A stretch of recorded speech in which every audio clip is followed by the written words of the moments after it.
What if I told you that in some parts of the world there are rules so unusual they would leave you speechless? South Korea, known for its cutting-edge technology and influential pop culture, hides a series of traditions and beliefs that may seem curious, if not outright absurd, to foreigners. Many of these are not immediately evident, but once you uncover their details, you realize how deeply rooted they are in Korean society. Number 13. Group birthdays on New Year's Day. The concept of Korean age can be quite confusing. Traditionally, a child is considered 1 year old at birth, and on January 1st, everyone adds another year to their age. For example, a baby born on December 31st would be officially 2 years old the next day. Although the international age system is used for bureaucracy and official documents, many Koreans still refer to their Korean age in casual conversations. For a foreigner, this can cause confusion when asking someone's age, as the answer may not align with their biological age as recognized elsewhere. Recently, there have been discussions about potentially abolishing the Korean age system to align with international standards. Number 12. Never pour your own drink. This practice reflects a deeply rooted culture of respect for others and social hierarchies. During a dinner or night out at a bar, pouring a drink for someone else, especially for an elder or someone of higher status, is a sign of respect. In Korea, group harmony is crucial, and gestures like this help maintain an atmosphere of reciprocity and courtesy. When someone pours you a drink, it is polite to accept the glass with both hands, and the same applies when you pour for others. Additionally, in work meetings or corporate settings, these customs carry symbolic weight, strengthening professional ties. Number 11. The number 4 is unlucky. The superstition surrounding the number 4 extends beyond buildings and into everyday life. Some people even avoid buying products priced with the number 4 or booking tables and tickets that contain the number. In hospitals, room numbers often skip the number 4 to avoid making patients uncomfortable. This superstition is similar to the Western fear of the number 13, but in South Korea, it has deeper roots, with a visible impact in both public and private spaces. Number 10. Always use 2 hands. This act of using both hands is not just a matter of good manners, but a symbol of deference toward others. In formal settings, such as business meetings or ceremonies, using both hands shows the utmost respect. Even in shops, when receiving change or making a payment, offering money with 2 hands, or at least keeping the other hand near the wrist, is considered a sign of politeness. Interactions in South Korea are heavily influenced by the concept of hierarchical respect, and this is reflected in every aspect of daily life, including commercial transactions and informal relationships. Number 9. Red ink. The cultural sensitivity towards the use of red ink is deeply ingrained in South Korea. Even in schools, teachers avoid correcting children's assignments with red pens to prevent negative associations. In more traditional contexts, writing a living person's name in red ink might be seen as a death wish or a serious insult. If you ever need to sign documents or leave a message in South Korea, it's always better to use a black or blue pen to avoid unintentionally offending someone. Number 8. Shoes indoors. Removing shoes before entering the house is not just a matter of hygiene, but also of respect for the domestic space.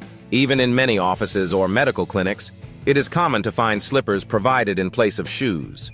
This habit is so deeply rooted that even foreign guests, if they forget to take off their shoes, may be gently reminded to do so to preserve the sanctity of the home space. Number 7. Obsession with blood type.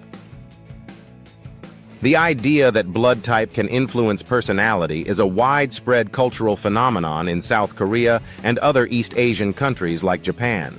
Blood types are often used as a sort of zodiac, where type A is associated with traits like introversion and sensitivity, while type B is considered independent but also prone to selfishness. Even in dating profiles or media quizzes, blood type can be a compatibility factor. While there is no scientific basis for these beliefs, many Koreans still pay attention to such details, making it curious for foreigners to be asked about their blood type in casual conversations. Number 6. Eating noodles loudly. Making noise while eating noodles may seem strange to those used to quiet at the table, but in South Korea, it is seen as a sign of appreciation for the food and the person who prepared it. The sounds made while eating hot noodle dishes like ramyeon signal that the meal is tasty.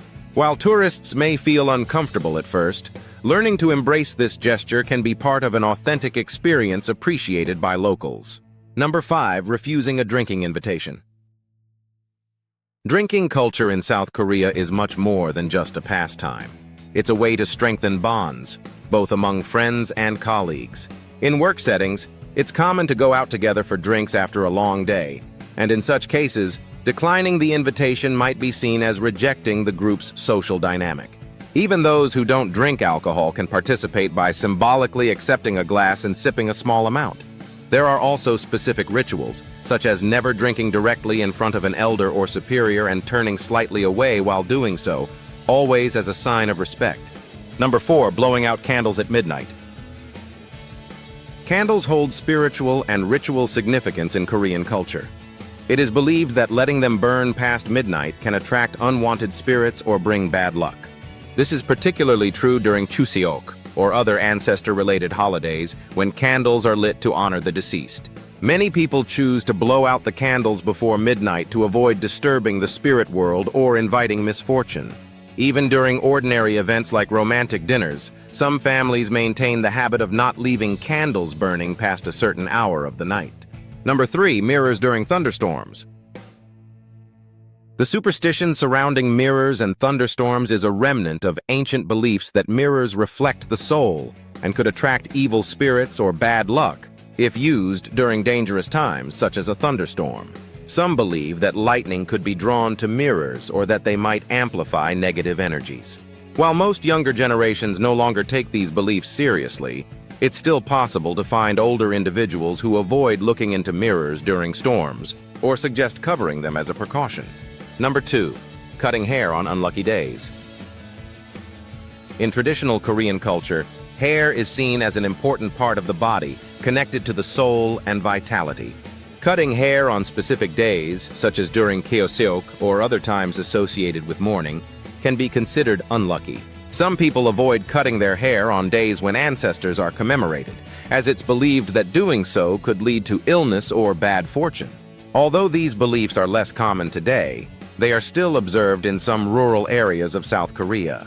Number 1. Fans at night. The belief in fan death dates back to the 1970s, when it was thought that leaving a fan on in a closed room could cause hypothermia or suffocation. Although this belief is now widely regarded as an urban legend, many Koreans still avoid sleeping with a fan running. Fan manufacturers have responded to this superstition by incorporating automatic timers into their devices, ensuring that they turn off after a certain period of time. Even today, this belief persists, especially among older generations, and some may consider it dangerous to sleep with a fan blowing directly on them. With that said, I hope these insights have given you a deeper and more fascinating look into the strange and surprising customs of South Korea. Stay tuned for more intriguing facts in our upcoming videos. See you soon.